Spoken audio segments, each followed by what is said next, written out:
สวัสดีครับ1วินัยนะครับคลิปนี้เป็นคลิป Vlog แรกของผมนะฮะกับปามี่ยุโรปทัวร์3ประเทศนะครับคลิปนี้เป็นเอพิโซดแรกนะครับเราเริ่มกันที่ประเทศสวิตเซอร์แลนด์นะฮะผมก็จะลองพาไปสถานที่ต่างๆที่พวกเราไปนะครับรวมไปถึงคอนเสิร์ตปามี่ที่ซูริกนะครับพร้อมแล้วก็ไปชมกันเลยครับผม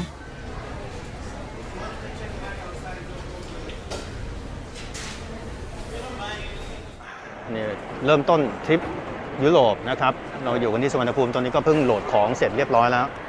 เป็นไงบ้างครับจ่านิวครับสุดยอดเลยครับพี่นะของน้อยมากครับของน้อยมากแต่วันนี้ก็แบบว่าสุวรรณภูมินี่โอ้คนเยอะสุดยอดมากเราบินด้วยสายการบินเอมิเรตส์นะครับก็เดี๋ยวเข้าไปข้างในกันเลยครับผม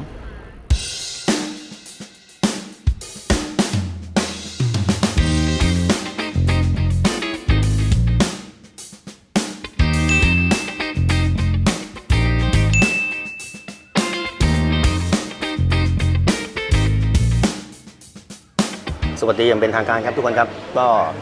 หลังจากเราเช็คอินเข้ามาแล้วก็มานั่งแวะกินข้าวที่ซับเวย์นะฮะทริปนี้พวกเราก็จะเป็นแบบว่าเราเริ่มกันที่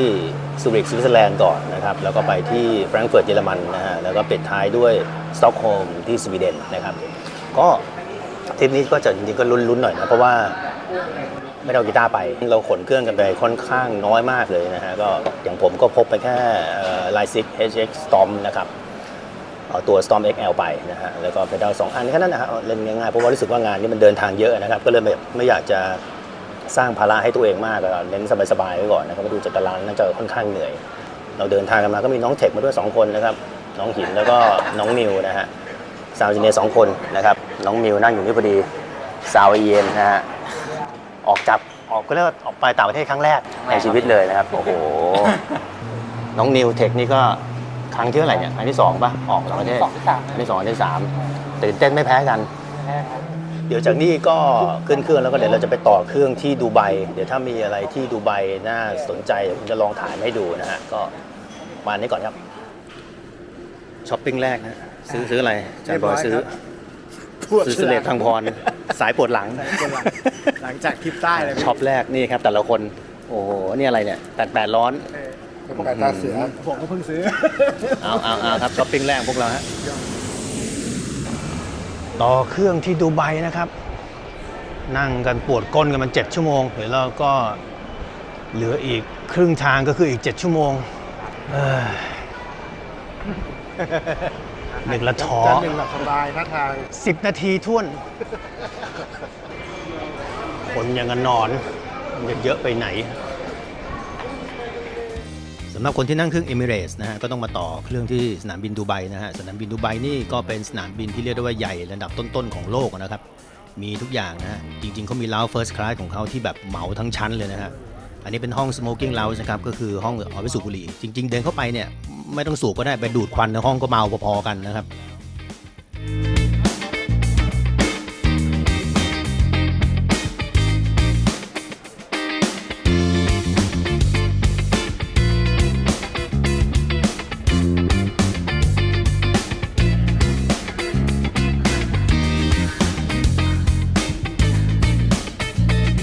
จากดูไบมาเกือบ7ชั่วโมงก็ถึงสวิตแล้วครับผ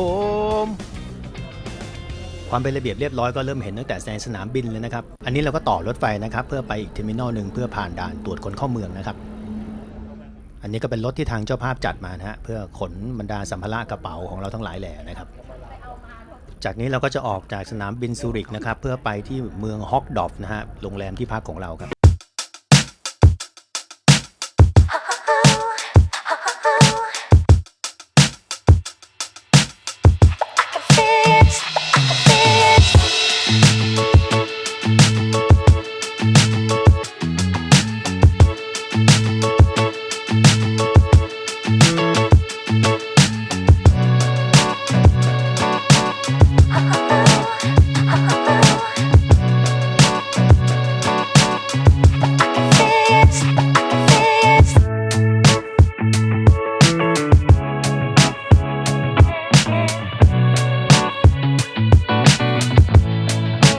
หลังจากเราเก็บข้าวเก็บของที่โรงแรมนะฮะก็ออกมาที่เมืองลูเซิร์นนะครับ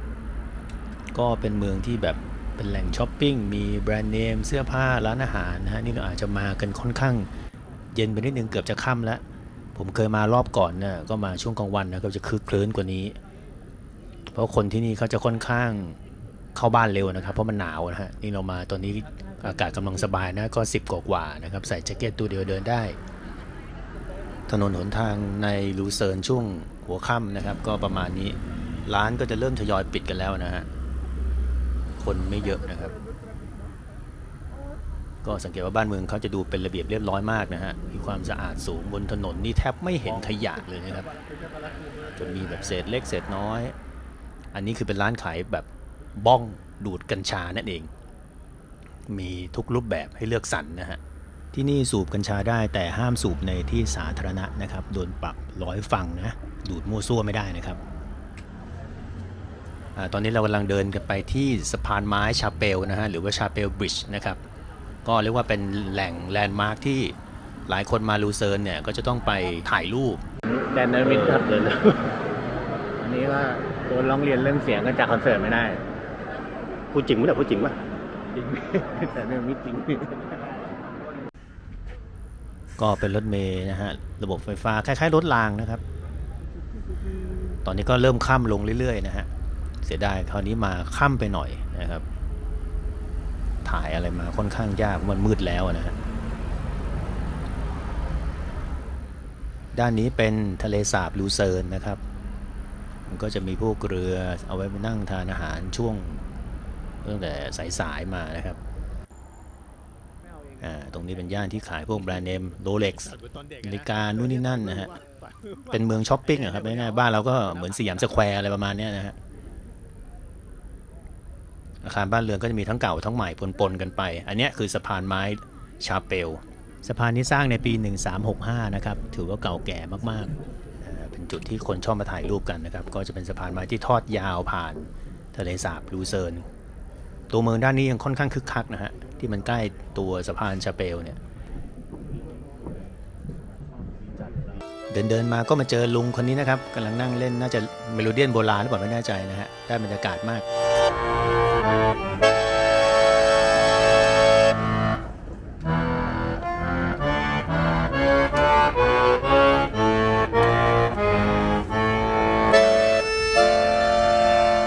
เช้าวันแรกที่สวิตนะอันนี้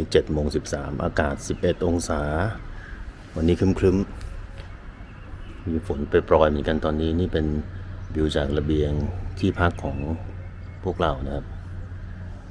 อากาศโคตรดี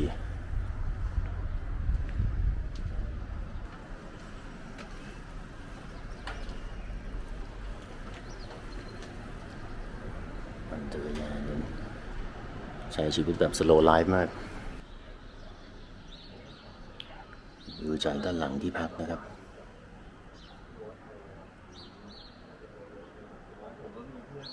ก็เดี๋ยวเจ้าภาพจะพาเราไปเที่ยวที่อีเซลวาลนะฮะช่วงนี้ก็เชิญชมวิวระหว่างทางกันไปก่อนครับผม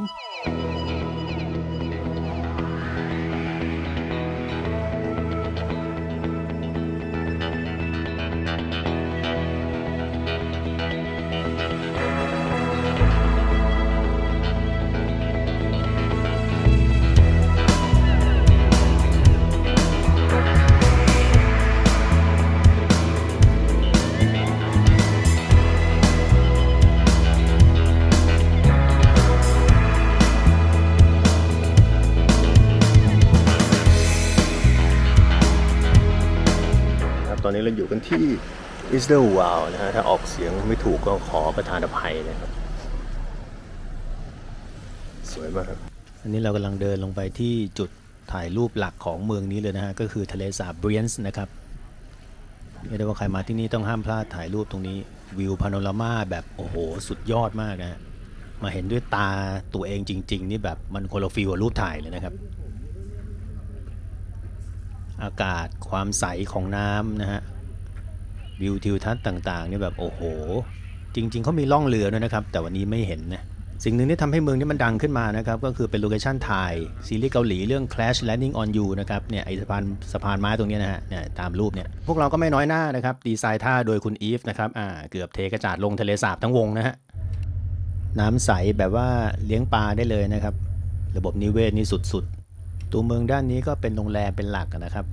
เพราะมันเป็นจุดพ พักผ่อนชมวิวนะฮะ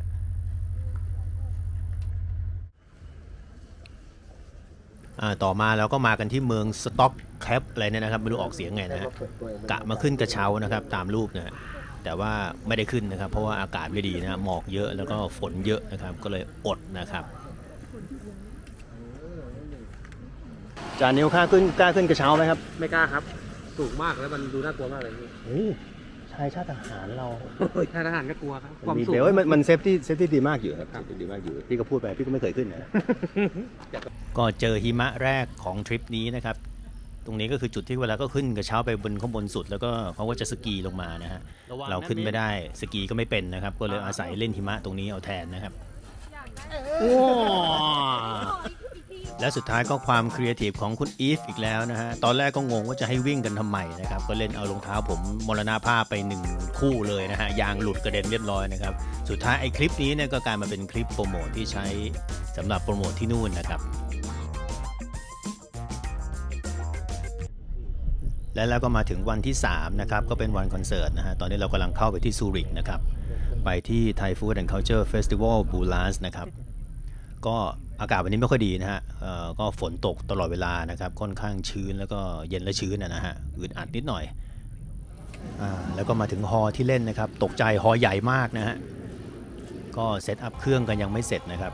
ของเวทีเขาไฟเฟยยังไม่เสร็จน่าต้องรออีกพักใหญ่นะฮะเพราะว่าเป็นสถานที่ที่จัดพวกงานของคนไทยทุกปีครับมีทั้งอินดอร์และเอาท์ดอร์มีซุ้มเบียร์สิงห์แอนด์ลีโอเห็นว่าเป็นฮอลล์ที่ใหญ่ที่สุดที่รับจัดงานนะครับหรือว่าฮอลล์ใหญ่กว่านี้เขาไม่รับก็ไม่รู้นะ แต่ก็ใหญ่จริงๆอารมณ์แบบโรงกีฬาเลยนะจุคนพื้นมันจะน่าจะยุบได้ทริปนี้เป็นทริปที่อาจารย์หลบอาจารย์ตุ่มเอาเบสมาคนเดียวนะฮะเพราะไม่สามารถหาเบสที่เหมาะมือได้บอกว่านั่งได้นี่มันเป็นไฮดรอลิกมีแต่แจ็คสันน่ะ ล็อกไปอาจารย์ตุ่มรับไม่ไหวนี่ไฮดรอลิกนะฮะไฮดรอลิก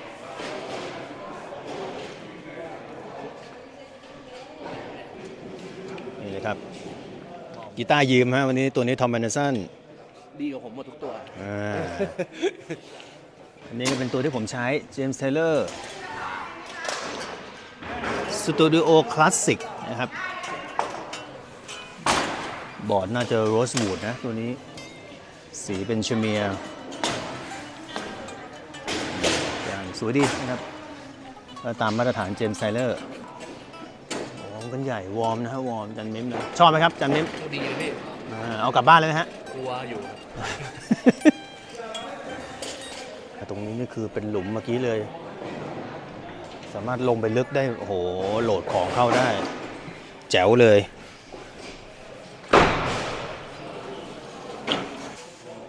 อันนี้น้องสแตมเจ้าของกีตาร์นะครับเจ้าของกีตาร์เราอุตส่าห์แบบให้3ตัวเลยมีประวัติด้วยซื้อมือ2มาใช่เจ้าของเก่าเขาไม่ชอบหัวตัดไปตรงนี้เลยจริงเปล่าจริงเนี่ยถ่ายไปทำไมนะพี่เขาไม่ชอบทรงหัวเจ้าของเก่าตัดไปที่จริงมันจะเป็นแบบขึ้นมานิดนึงไม่ชอบทรงหัวตัดทิ้งเลยตัดตรงนี้ออกมาพี่ก็นึกว่ามันรุ่นพิเศษใช่รุ่นพิเศษจริงแต่ก็ตัดอะไรไม่ได้เจ๊งเลยจัดเจมส์ไทเลอร์ผมเชื่อเลยไม่ชอบหัวไถเลยใจคอทำด้วยอะไรไม่เอาสายสะพายมาเนี่ยสายสะพายก็ไม่เอามาไม่เอาเยี่ยอะไรมาได้ครับให้สะพายได้พอพี่อย่างมึงจะยืมกางเกงด้วยไหมใช่เกงในมีเกงในไหมทำไว้พอเกงในเอาลงไปหลังเวทีครับก็คาดว่าจะมีข้าวตามกลิ่นมามาทานอาหารกันเลยนี่เขาเตรียมไว้ให้โอเคขอทานข้าวก่อนนะครับทุกท่านครับ